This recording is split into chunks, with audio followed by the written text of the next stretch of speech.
Hi, I'm Andrew Chamberlain, and I'm at Geisel Library at the University of California, San Diego, where I'm an economist, and I'm going to do a reading from The Wealth of Nations from Adam Smith. So this book is widely viewed as having founded the field of modern economics. But was controversial when first published. The book was banned in France and the UK for its criticism of mercantilism, which was a popular view among elites in his day. In more recent decades, the book was banned in many communist countries also for its perceived advocacy of capitalism, or what Adam Smith would have called commercial society. So the subject of the book is, why are some countries rich and others poor? And in answering that question, Smith looked at international trade, among many other things.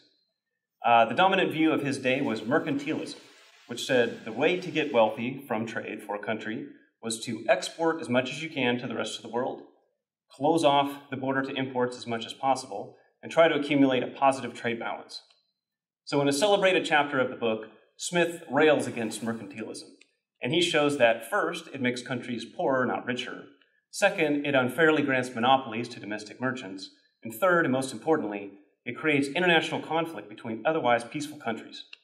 So at the time, this was a radical statement. And even today, the book remains controversial. So I'm going to read from a section of that book where Smith discusses mercantilism, which is Book 4, Chapter 3. Nations have been taught that their interest consists in beggaring all their neighbors. Each nation has been made to look with an invidious eye upon the prosperity of all the nations with which it trades, and to consider their gain as its own loss. Commerce, which ought naturally to be a bond of union and friendship, has become the most fertile source of discord and animosity. The capricious ambition of kings and ministers has not, during the preceding century, been more fatal to the repose of Europe than the impertinent jealousy of merchants and manufacturers. That it was the spirit of monopoly which originally both invented and propagated this doctrine cannot be doubted, and they who first taught it were by no means such fools as those who believed it. In every country it always is and must be the interest of the great body of the people to buy whatever they want of those who sell it the cheapest. The proposition is so very manifest that it seems ridiculous to take any pains to prove it.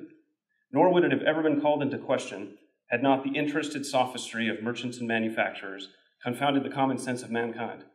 Their interest is, in this respect, directly opposite to that of the great body of the people. That's all for now. Thanks for watching.